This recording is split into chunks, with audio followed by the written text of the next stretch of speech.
Olá, boa noite, gente. Tudo bom? Sejam muito bem-vindos os alunos aí de Investimentos 2, né? Essa que é uma disciplina obrigatória para ciências atuariais e optativa para diversos cursos da FEAC, dentre outros cursos que também não sejam da FEAC, da nossa Universidade Federal do Ceará. Na aula passada, dia 23 de novembro, estivemos juntos num encontro síncrono em que eu apresentei a disciplina e comentei um pouco do que nos aguardava ao longo desse semestre 2020.2. E hoje, nessa aula 02, a gente começa a matéria propriamente dita, como tem que ser, né?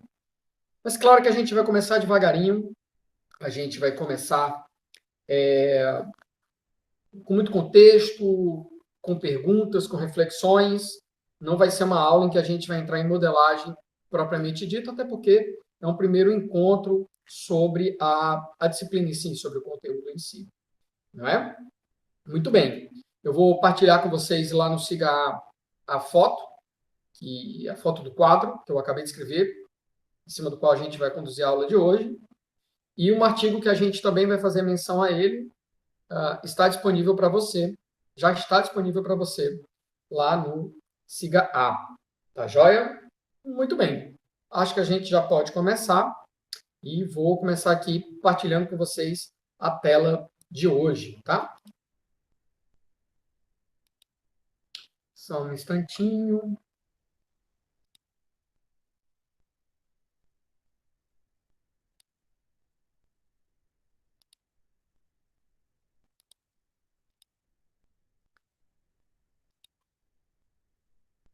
Bom, imagino que vocês estejam conseguindo ver aí direitinho, né? Ótimo.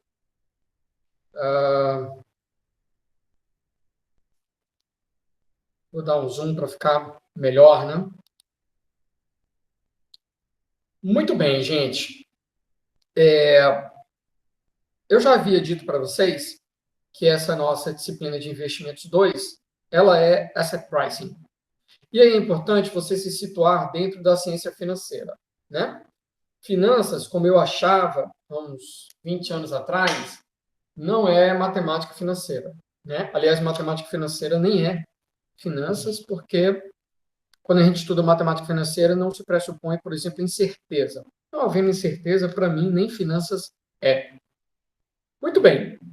Finanças, portanto, taxonomia clássica subdivide finanças em asset pricing, ou seja, apressamento de ativos, há quem chame precificação de ativos, e corporate finance, finanças corporativas.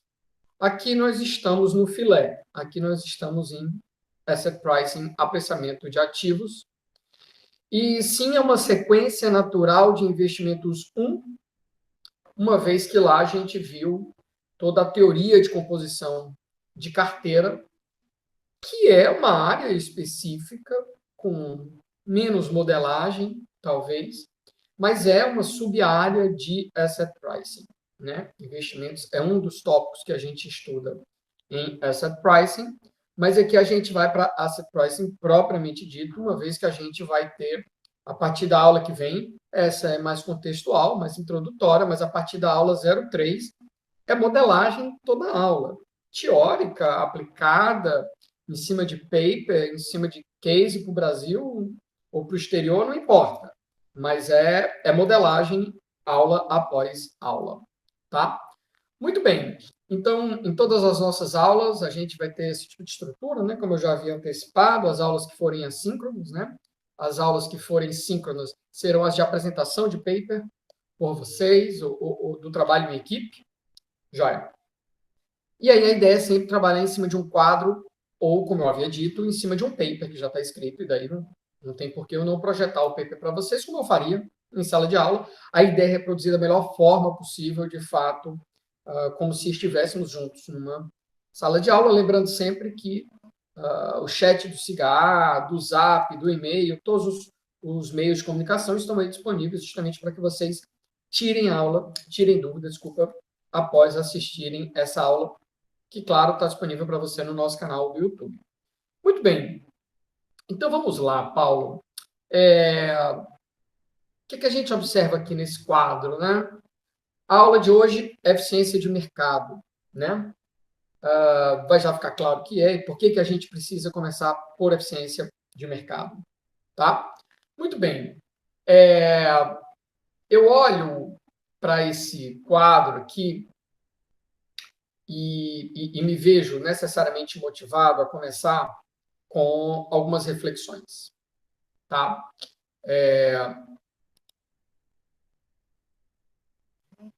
Deixa eu ver se fica melhor assim. Talvez fique melhor assim, né? Muito bem.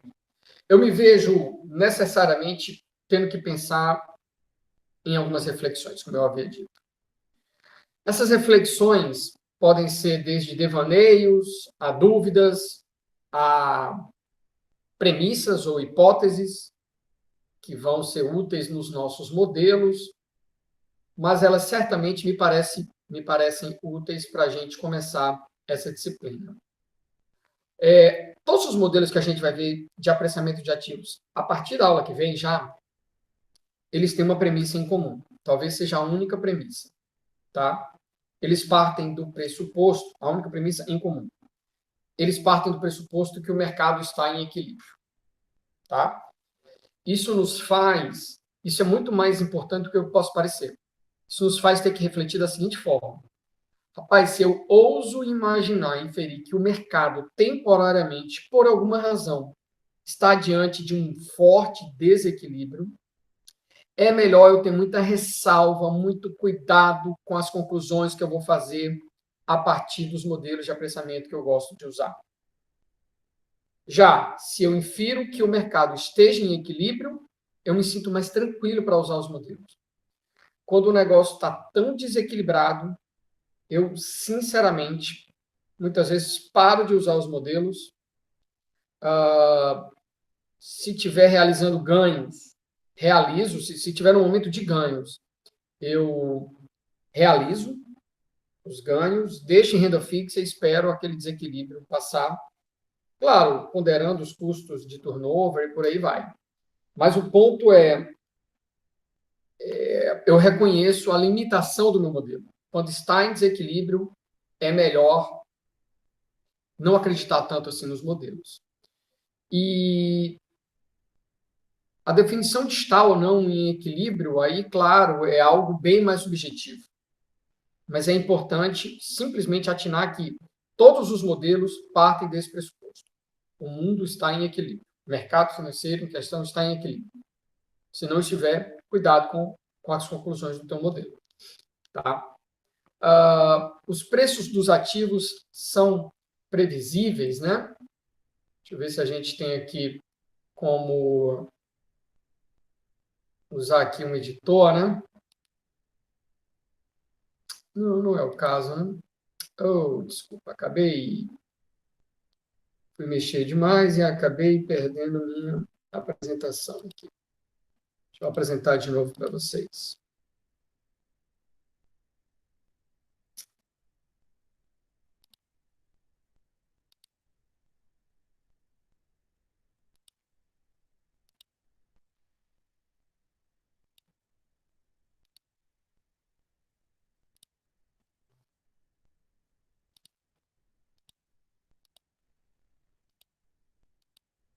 Só um instante.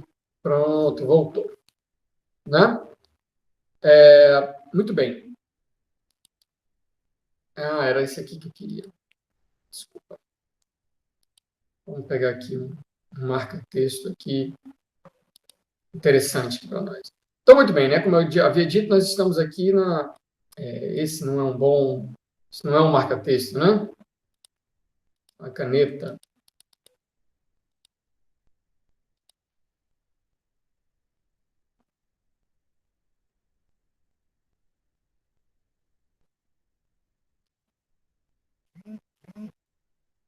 Bom, vamos com ela, entendendo que ela não é um marca-texto. Então, a gente está aqui, nessa questão das reflexões. Desculpa essa pequena demora. Estamos mais precisamente nessa pergunta aqui, né? Os preços dos ativos financeiros são previsíveis. Bom, essa pergunta é de $1 milhão, de $1 trilhão, do valor que você queira imaginar. E é óbvio que não há uma resposta única, nem ao longo do tempo, nem dentre pessoas diferentes, nem para mercados diferentes. Rapaz, o que a gente vai começar a ver a partir de agora, e quanto mais você estuda, talvez mais você venha concordar comigo. E isso explica, em parte, por que o mercado está cheio de aventureiros, cheio de novos traders novos, que ousam acreditar que descobriram a pólvora e o jeito de ganhar muito dinheiro, muito rápido, uma mera e boba ilusão. Mas quanto mais a gente estuda, mais a gente percebe que, uma vez que você acredite na premissa do que a gente vai estudar aqui hoje, que é eficiência de mercado, mais os preços, ou melhor, a mudança de preços parece ser imprevisível, tá?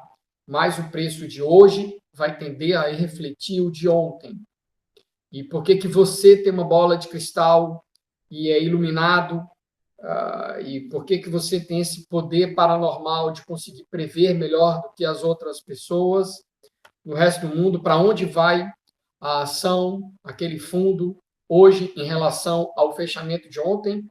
Bom, eu não sei por que você tem esse superpoder, mas a minha impressão, quanto mais eu estudo, é que, de fato, as mudanças de preço, sim, parecem cada vez mais imprevisíveis. Conjunto de informação e modelos importam? Que é essa perguntinha 3 aqui. Olha, demais, demais. A gente vai ver, principalmente a partir da aula da manhã. O final da aula de hoje toca exatamente nesse assunto, na questão do conjunto de informação. Mas a gente vai ver que isso aqui faz toda a diferença. Um trader que usa a série da própria ação, do próprio índice, do próprio fundo, são os ativos que a gente vai mais aqui lidar, não é? E usando, sei lá, análise técnica, análise gráfica, seja lá como é que se chame, ou qualquer outra magia, né? E aí ele usa a própria série, ou seja, uma informação que é pública, pobre, a mais pobre possível, a mais básica possível, e aí o cara acha que, meu Deus, é só usar a série da própria informação e eu descobri aqui um padrão gráfico e eu vou ganhar dinheiro. Bom, querido e querida, cada um acredita naquilo que quer, não é? Eu não estou aqui para fazer juízo de valor sobre suas crenças, nenhuma delas. Eu não acredito nisso, né? Com muita propriedade, com muita maturidade. E aí você sai desde um conjunto de informação basicão como esse, que é a série histórica da própria ação em questão, que você quer dar preço nela, até uma série top das galáxias, que é uma série de informação privilegiada. Muito cuidado nessa hora. Primeiro, porque usar informação privilegiada, sim, pode caracterizar crime. Então, fique esperto. Conjunto de informação, sim, pode fazer toda a diferença. Quanto mais simples o teu conjunto de informação, menos você deveria estar tentando usá-lo para especular. Isso aí é amadorismo seu. E, claro, nós vamos ver aqui famílias de modelos. Aliás, não perca a aula de nossa próxima aula, aula 03. Eu vou fazer um resumo histórico das famílias de modelos logo na primeira meia hora de aula. E você vai ver que modelos importam demais. Inclusive, modelos distintos usando a mesma base de dados podem gerar respostas completamente distintas. E aí a gente vai começar a se ver diante de um dilema. Postura do investidor aqui, ó. Passiva ou ativa? Very good question. Cada vez mais eu tenho passado para uma postura ativa inicialmente, para procurar um bom fundo de investimento e, a partir daí, exerço uma postura passiva. Não fica acompanhando muito, de tempos em tempos, ou por necessidade ou por julgar que já deu um bom nível de ganho, eu vou lá e realizo. Tá? Mas isso é a minha experiência particular, pessoal. Mas a gente vai começar a refletir o quanto vale a pena uma postura ativa vis-à-vis uma postura passiva. Tá bom? Muito bem. Reflexões à parte, vamos entrar no contexto histórico. E aí o meu quadro aqui me sugere, não é, que a gente vá para que a gente vá para ver esse paper. Eu não sei se a pronúncia é Sewell, enfim, 2001, tá? E aí, melhor do que ficar copiando os trechos do Sewell, é melhor trazer esse paper e é bom que você já se vê mais motivado a conhecê-lo junto comigo aqui agora. Então, eu agora vou minimizar meu quadro, tá?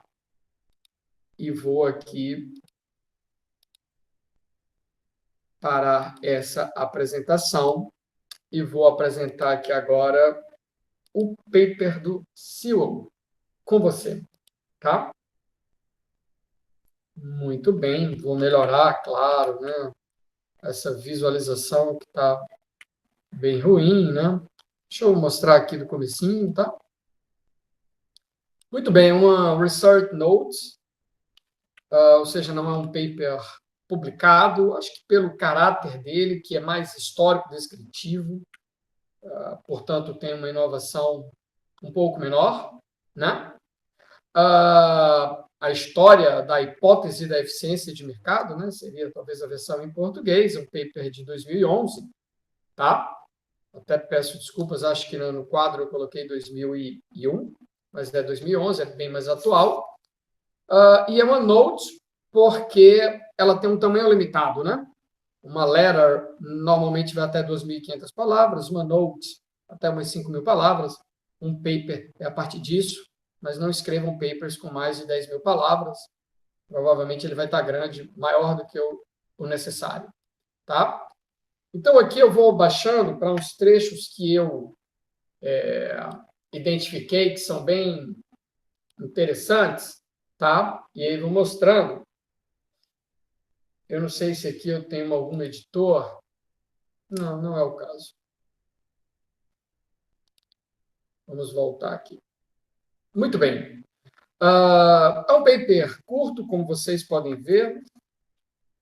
Um paper que tem aqui uma note, né? 14 páginas, mas a metade dela é o apêndice. O apêndice não, desculpa, é a bibliografia.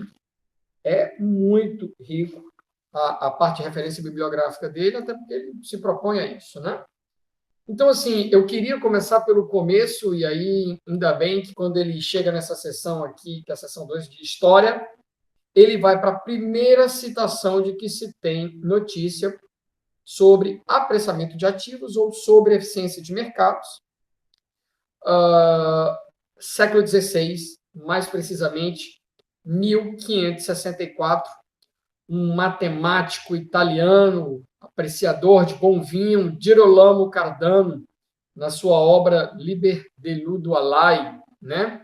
O livro The Book of Games of Chance, né? E aí tem essa frase que é ótima, né? Vou enfatizá-la aqui. Vou ler em português, né? Talvez o aspecto, o princípio mais importante em qualquer jogo que ele fala de gambling, né? É a questão das condições iguais entre os oponentes. Então, assim, olha, não interessa, tá? Se nós estamos aqui jogando dados. A questão é que se há um desvio dessa condição de igualdade entre você e o seu oponente, eu estou pegando o jogo mais simples possível, se é a seu favor, você está sendo injusto, e se esse desequilíbrio é a favor do teu adversário, você está sendo fool, você está sendo bobo, você está sendo tolo, não é? Então, assim, é engraçado porque na próxima aula a gente vai começar a ver as famílias de apressamento de ativos, e a primeira família de asset pricing da história é justamente a partir desse livro do italiano Girolamo Cardano. Então, assim, você já pode sair aqui com um pouquinho de cultura financeira e dizer, olha, o primeiro modelo de asset pricing é do século XVI, 1564. Eu já vi em outro livro que fala que é de 1565, faz menção ao mesmo livro. E aí diz que, olha, é o tal do run the walk, é o tal do passeio aleatório. Vai ser fruto de conclusões do Girolamo Cardano, tá? Então, o próprio Girolamo já faz menção a essa modelagem, não é? Muito bem. Eu também grifei aqui logo um pouco mais abaixo. Pronto, aqui, ó. Muito bem. O que foi que eu grifei aí para a gente ver? Ele fala que aqui, em 1889, a definição, o termo precisamente de eficiência de mercados foi claramente mencionado num livro por Gibson, The Stock Markets of London, Paris and New York. Escolheu 3 cidades, 3 mercados, top de linha, né? A frase dele, segundo o Sewell aqui, né, é exatamente a seguinte, né? Quando as posições se tornam públicas no mercado aberto, desculpa, aqui não seria posições, aqui seriam as partes, né? Tem várias traduções para shares, mas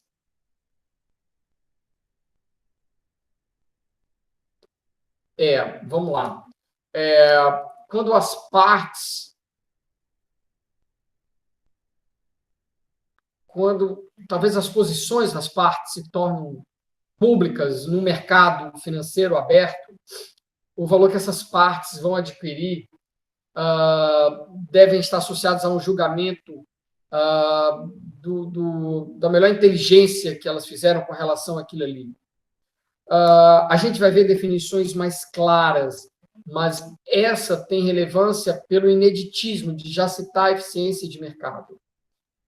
O que a gente vai ver é que os preços dos ativos financeiros refletem as informações e o juízo de valor que nós, participantes, traders, fazemos dessas informações.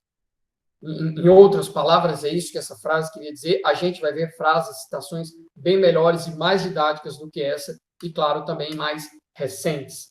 Tá? Mas só para dizer que, como é uma citação antiga, né? Muito bem.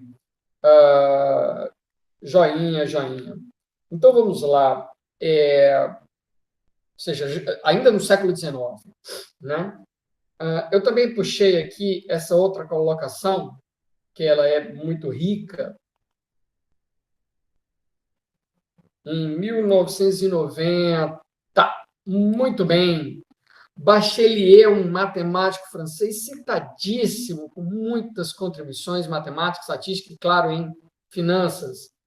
Dizem que ele publicou aqui a sua tese de doutorado, né, teoria da especulação, não é? Em 1900. Esse é um trabalho muito citado. E aqui uma curiosidade, ele desenvolve toda uma abordagem do que se chama de movimentos brownianos, que é um tipo de run the walk, um tipo de passeio aleatório. Ainda não precisa se preocupar com isso, a gente vai mostrar detalhadamente esse tipo de modelo, mas ao relato, segundo o Sewell, aqui em 2011, que ele fez isso pela primeira vez, seria, portanto, o pai, lembrando que naquela época não era como hoje, não havia internet, e ele faz isso 5 anos antes do Einstein, que vem a fazer em 1905, né? Ele até fala mais à frente que, inconsciente do trabalho do Bachelier, o Einstein, né? Bem aqui, ó. Inconsciente do trabalho do Bachelier de 1900, em 1905, Albert Einstein desenvolve as equações de movimento browniano, que cá entre nós serve não somente para finanças, serve para diversas áreas. Inclusive áreas que você nem poderia imaginar, como saúde, por exemplo. Não é? Tem uma coisa muito interessante no trabalho do Bachelier, que é a expectativa ou expectância, o valor esperado, matematicamente falando, de um especulador é 0. Ou seja, a expectativa de ganho de um especulador muito bem informado, muito racional, é 0. Isso está fortemente alinhado com o conceito de eficiência de mercado, só que ele faz isso 65 anos de uma das principais contribuições sobre a eficiência de mercado, que é a contribuição de Samuelson, 1965. A gente ainda vai citá-la mais à frente.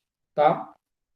Eu também aqui salvei para a gente uma contribuição do Mandelbrot, em 1963, também um autor muito citado na matemática e na finanças, tá?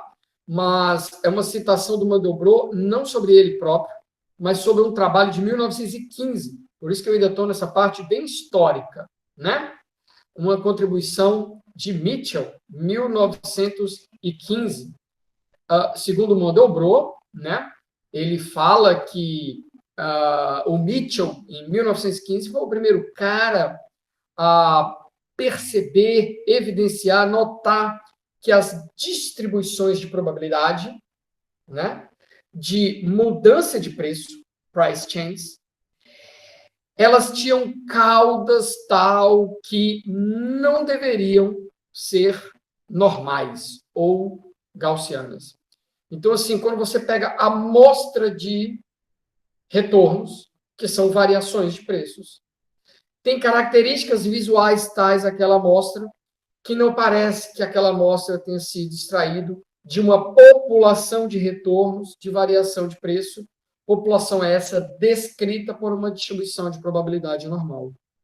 Isso vai ter muito impacto na literatura de finanças e também na literatura de eficiência de mercado. Então, a gente está pegando conceitos aqui de mais de um século, que falam que ganho esperado deveria ser zero, condições iguais entre os jogadores, como diria Girolamo Cardano, o arcabouço de movimento browniano, que vai ser o primeiro modelo de asset pricing, não é? Modelo esse de Randall-Walt, que vai ser útil para você testar se o mercado é ou não eficiente, tá? A evidência agora do Mitchell de 1915, mais de um século atrás, de que parece que os retornos não são normais, né? E o Mandelbrot explora muito bem isso na década de 60, a questão dos retornos abnormais e por aí vai, né? Eu também salvei aqui uma das últimas citações, e aí eu passo já para o que eu chamo de literatura moderna, o que chamamos de literatura moderna, não é? Aqui, em 1930, esse trabalho do Coles é ótimo, né? É o primeiro volume da Econométrica. Econométrica provavelmente seja tida por muitos de nós, economistas, financistas, como o journal 01 mais difícil de você publicar e mais difícil de ler também. E o Coles, em 30, né, ele era um economista, um businessman, que criou e fundou, né, financeiramente a Sociedade Econométrica. Eu, claro, não tenho condições de participar dessa sociedade como fellow, mas a minha única experiência com ela é ter participado de um encontro em 2006, European Meeting of the Econometric Society, né, o ESEN de 2006, que foi em Viena, uma experiência maravilhosa, eu e outro doutorando da EPGE, da Fundação Getúlio Vargas, na época, o Bruno Funchal, hoje no Tesouro Nacional. Nós tivemos essa oportunidade de ir para Viena, cada um apresentar seu paper, salvo engano, foram os únicos alunos da EPGE naquele ano. Então, essa Econometric Society, essa sociedade, ela é top de linha e ela que organiza, né, que gerencia a econométrica. E no primeiro volume da econométrica tem uma contribuição do Coles em 1933, não é? E aí, olha o que é que diz aqui, né? Ele analisou a performance de profissionais da área de investimentos e concluiu que os previsores, as pessoas que fazem previsão sobre o mercado financeiro, não podem prever. Cara, isso é sensacional. Isso é sensacional. Se isso já era naquela época, avalie hoje. Porque, por um lado, você pode dizer, mas hoje tem mais ferramenta, hoje tem mais dado, tem mais ciência, mais matemática, mais computador, tem mais tudo. Mais informação e mais competição também. Não é? A medida é que, com o passar dos tempos, os mercados vão ficando cada vez mais eficientes. Isso quer dizer que há cada vez menos brecha para você, danadão, espertão, inovador, gênio, conseguir ter um ganho esperado como investidor, como especulador. Então, ele percebeu isso há 90 anos, praticamente, atrás. Olha, os danadões do mercado financeiro não conseguem prever. Mudanças de preço são imprevisíveis. Simples assim, não é? Isso no primeiro volume da Econométrica, né? Muito bem.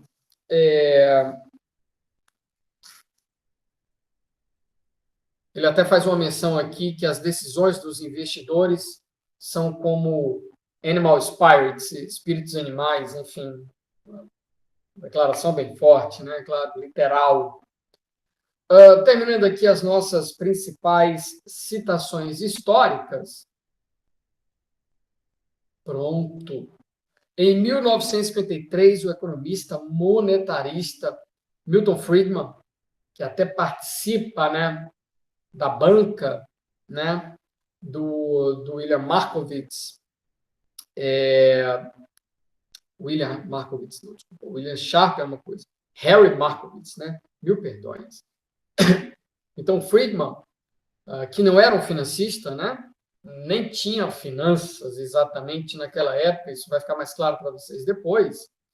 Ele fala que, em razão da premissa de arbitragem, né, a hipótese de mercados eficientes, ela... Vamos ver como é que exatamente ele diz.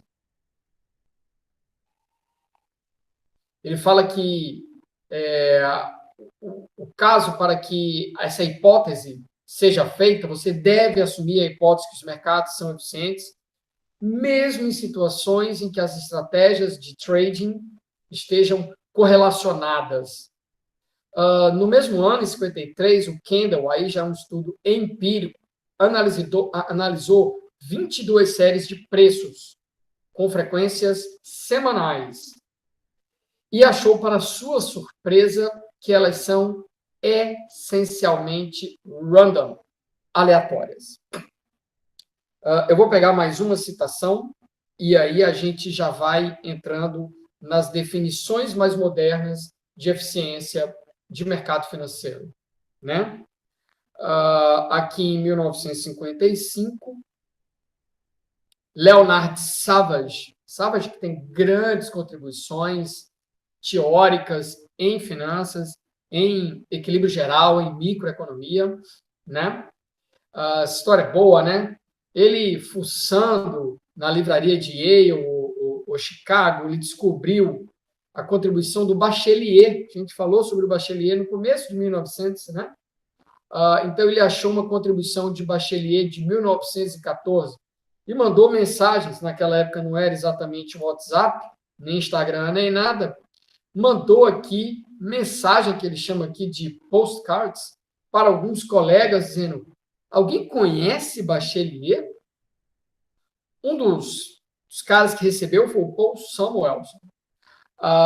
E ele, na biblioteca do MIT, onde ele estudava, né, ele conseguiu uma cópia da tese do Bachelier, não é? Essa é uma história que o Bernstein conta nos seus livros, que são maravilhosos, o Peter Bernstein, né? E aí ele começa a fazer uso dessas conclusões do Bachelier, inclusive na sua tese, nos seus papers, e várias das citações mais modernas de eficiência de mercado são do Paul Samuelson, né? E aí, por que eu grifei essa última historinha? Porque tem uma frase que aqui é muito boa, né?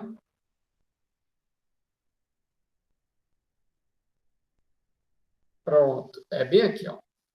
Em 1956, o nome de Bachelier reapareceu na economia.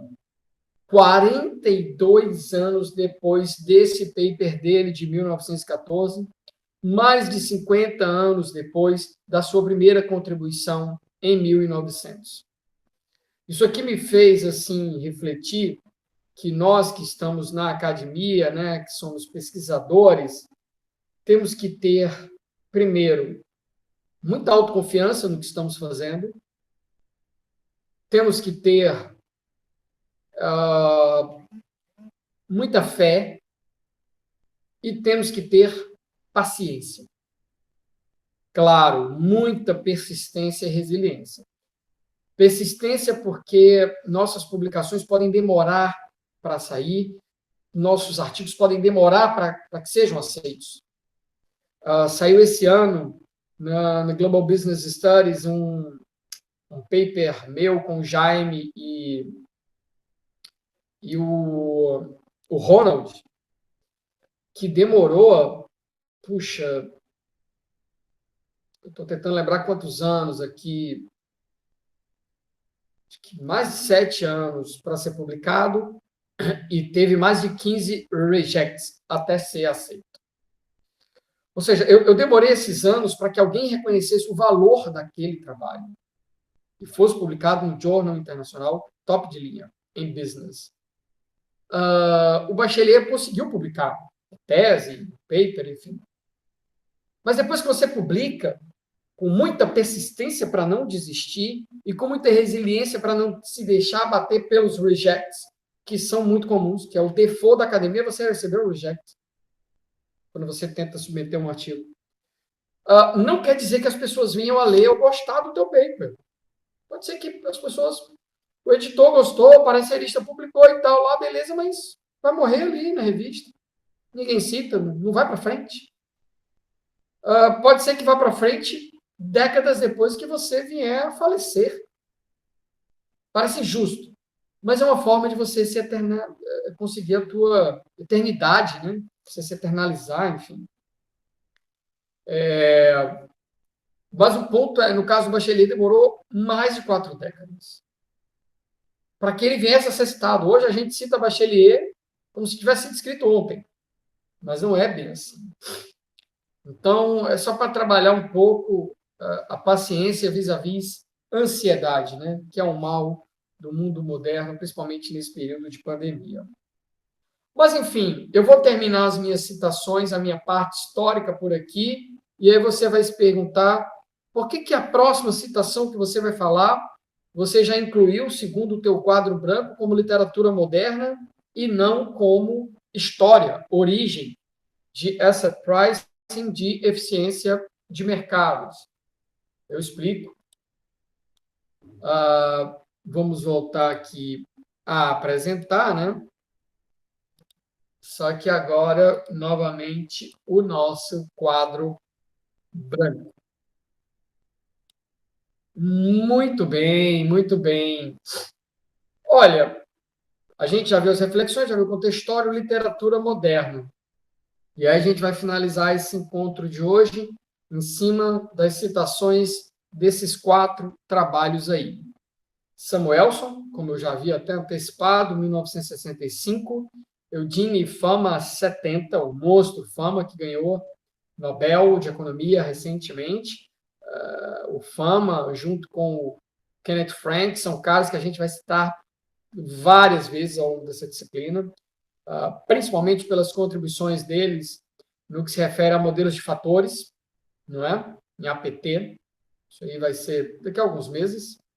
Né? O Jensen, 78, que é um cara com 2 contribuições, tanto em 60 como em 70, dentre outras, que são importantíssimas em finanças, mas por algum motivo, assim, parece que os financistas às vezes esquecem, né, do Alpha Jensen, por exemplo. Ele tem contribuições na modelagem de CAPM, que é um dos próximos assuntos nossos, e também em eficiência de mercado, contribuições muito ricas. E o Malkiel, que tem essa contribuição aí de 92, e essa citação dele é muito útil para a gente tentar entender a eficiência de mercado. Então, Paulo, primeiro, por que até 55, quando você falou lá, agora há pouco, né, da contribuição do Savage, por exemplo, você definiu aquilo como sendo história e agora, a década de 60, já é moderno? Porque há um entendimento que, a partir do trabalho de 1952, um Journal of Finance, né? Salvo o melhor juízo, volume 7, Journal of Finance, que é a tese publicada do Harry Markowitz, né? sobre a utilidade de Markowitz. E eu conto essa história melhor em detalhes amanhã. Mas há um divisor de águas a partir de 52, e aí nós vamos ter contribuições em 58 e principalmente na década de 60, que a partir daí, 50 e pouquinho, principalmente 60, nós temos a moderna teoria de finanças.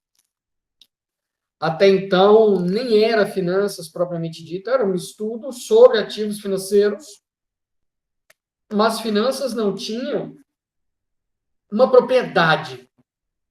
Já viu o Journal of Finance, mas praticamente não havia muitos outros journals. Podia haver aqui acolá uma sociedade de finanças, mas não havia programas de pós em finanças, tantos assim. É tanto que na defesa do Markowitz, da tese dele, o Milton Friedman brinca querendo reprová-lo, faz um terror, conta essa história. O Bernstein, o Taleb também conta essa história de que, olha, ele toca um terrorzinho e diz, olha, isso aqui não é economia. Eu não vou te dar o título de PhD em economia. E não era mais economia, era finanças. Então, finanças vai surgindo aí a partir do comecinho da década de 50 e passa a ter uma propriedade muito específica na década de 60. Então, essas citações de 65 claramente já são uma literatura mais moderna, porque está associada à teoria moderna de finanças. Vamos a essas citações com calma, né?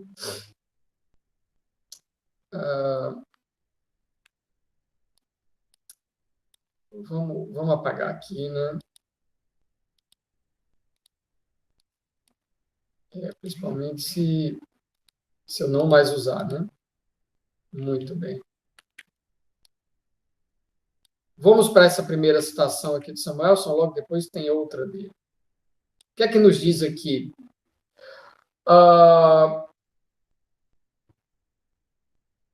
A frase está tirada do contexto, claramente, mas ela fala assim, olha, é uma prova, uma evidência de que, uma vez que tenham sido adequadamente antecipados, os preços flutuam aleatoriamente. O que é que isso quer dizer, Paulo? O preço flutua aleatoriamente. O preço de hoje vai flutuar aleatoriamente em torno do preço dele de ontem. Então, uma ação fechou em R$40 ontem, não quer dizer que hoje ela abre aleatoriamente em torno do 0, do 100, não. Então, o preço de hoje está sempre oscilando, flutuando aleatoriamente em torno do preço de ontem. Logo, a variação de preço de hoje em relação ao de ontem, essa variação de preço, que a gente vai já caracterizar como sendo retorno, parece ser um passeio aleatório.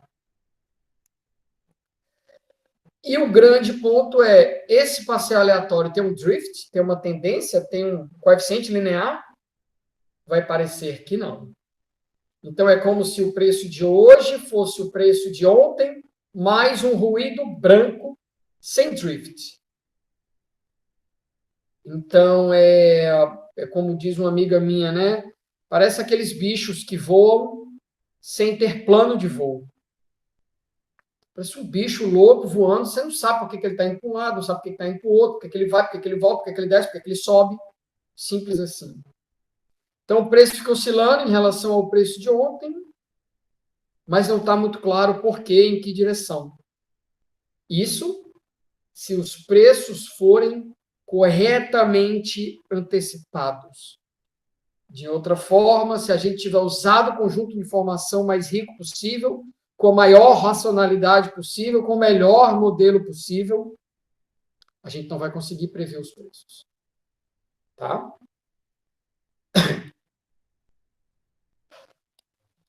É por isso que eu até tenho muito medo quando alguém diz, rapaz, eu consigo prever os preços. Ou o cara realmente é um gênio, e eu não acredito muito na existência de gênios, ou ele é louco, ou é um tolo, né?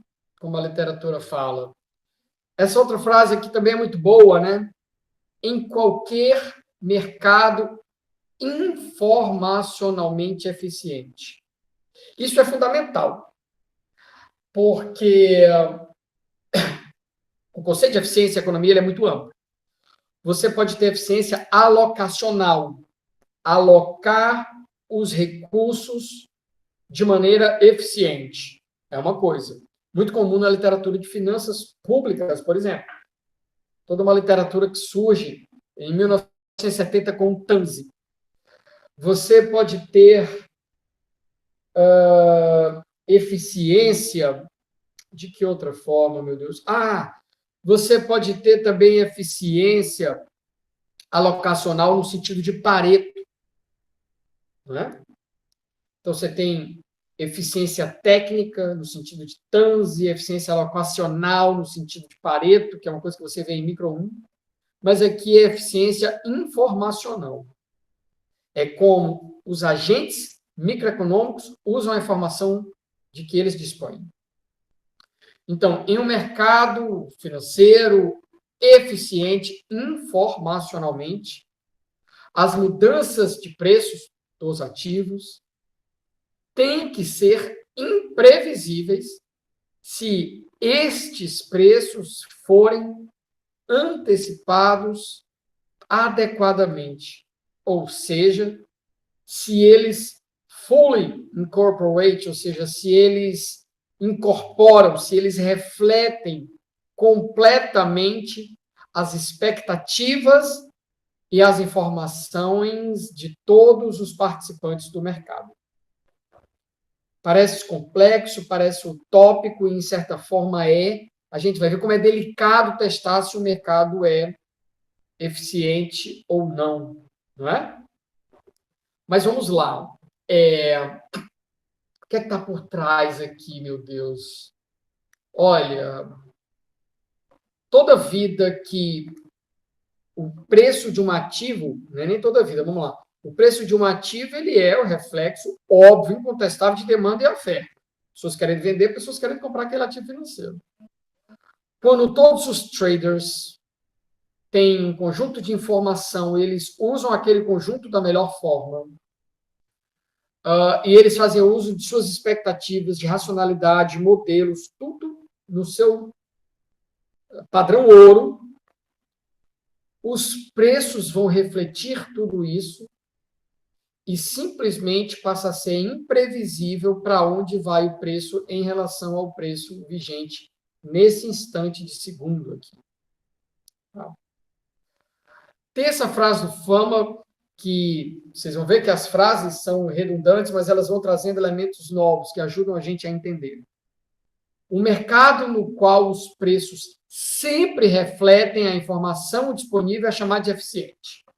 Essa frase é top. Paulo, o que é o mercado eficiente? Rapaz, é aquele em que os preços refletem sempre as informações disponíveis.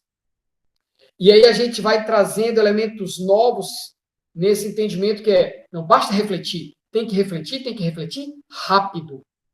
A informação surgiu, uma informação não prevista, tipo, morreu um CEO, morreu um policy maker importante agora, e o cara não estava doente, o cara foi assassinado e ninguém conseguia prever que isso fosse acontecer. Cara, essa informação, primeiro, vai ser divulgada, se tiver ocorrido num país democrático, com imprensa minimamente livre, ela vai ser divulgada em milésimos de segundos, ou alguns segundos, os mercados tendem a refletir aquilo ali e a precificar aquilo ali. Ou seja, os preços vão incorporar o valor daquela informação, morreu o CEO ou político tal. É verdade? É. Então, os preços dos ativos, na mesma hora, têm que refletir, os investidores têm que racionalizar, levar em consideração aquela informação que é uma novidade total, é um choque imprevisível. Os mercados vão reagir, vão entrar num novo equilíbrio instantes depois, segundos depois, minutos depois. A partir dali, o mercado voltou a estar em equilíbrio. Se você descobriu que o CEO tal morreu, depois que o mercado entrar em equilíbrio, ele vai entrar em mercado de equilíbrio o quanto antes, o quanto mais eficiente ele for, mais rapidamente ele vai incorporar aquela informação nova, imprevisível. Aí você descobriu que o CEO morreu e disse, Rapaz, eu acho que essa informação é ruim para o mercado. Lá vou eu vender minhas ações. Tolo. O mercado já sabe, já precificou, já apreciou aquilo ali. Não há mais o que fazer. Não é mais novidade. Então, assim, a eficiência está nesse sentido. O mercado rapidamente incorpora, através de seus principais traders, que não somos nós, são pessoas que vivem, respiram full time aquilo ali. Ele vai rapidamente absorver, vai levar em consideração, vão realizar posições de compra e de venda com base naquela informação, que aquela informação pode sugerir uma tendência para aquela empresa, para aquele mercado financeiro daquele país ou para o mundo inteiro, como aquela informação pode simplesmente estar aumentando o nível de incerteza, e isso precisa ser precificado. O mercado precificou aquilo, acabou. As ações param de oscilar por causa daquilo. Então, não adianta você incorporar mais aquela informação. O mercado já incorporou, tá certo? E aí vai na linha do que fala o Jason em 78. É impossível fazer lucros econômicos transacionando a partir de um conjunto de informação que seja de domínio público. Querido, por que o histórico da ação contém um elemento que te faz ganhar dinheiro se todo mundo tem acesso ao histórico daquela ação? Hein? Por que você sabe extrair algo que está nesse conjunto de informação pública que o resto do mundo não sabe? O novo Einstein? O novo Bachelier? Que bom, se isso for verdade, mas eu não quero acreditar nisso. Não. Muita resistência. Então, é impossível fazer lucro em cima de uma série de análise gráfica, chartismo, seja lá como se for, que se chama esse troço. Acho bobo, acho tolo. Mas eu usei e ganhei. Veja bem, se você pegar 2 chimpanzés e fizer com que eles escolham sem saber o que eles estão escolhendo, um vai comprar, o outro vai vender a ação, 3 coisas podem acontecer. Um ganha, o outro ganha, ou eles empatam. E daí? Então, assim, chimpanzés operando de brincadeira podem ganhar. O ponto não é eu usei uma vez e ganhei. O ponto é eu uso isso e ganho rotineiramente? Não, isso não vai acontecer. Não vai acontecer. Por isso que muitas vezes você vê um depoimento de um colega, de um trader, de um cara, eu ganhei dinheiro usando tal magia. Aí depois você fica 3 meses sem ouvir o cara falando. É o que a gente chama de viés de seleção. Ele seleciona, ele viesa e só te conta as experiências boas. O cara tem N ruins. A boa ele partilha com você. Até porque ele não quer dar uma de loser. Mas ele é um loser. Ele é um fool. A última definição de hoje, formalmente falando, o mercado é dito eficiente com relação a algum conjunto de informação se os preços dos ativos das ações não forem afetados pela revelação daquele conjunto para todos os participantes. Então, isso já puxa o primeiro tópico da próxima aula, que é a aula 03, ainda sobre eficiência de mercado, já convergindo para modelagens, que é o mercado é informacionalmente eficiente com relação a um determinado conjunto de informação. Não é eficiente com relação a qualquer informação, não. Ele tem que ser eficiente em relação a um determinado conjunto de informação.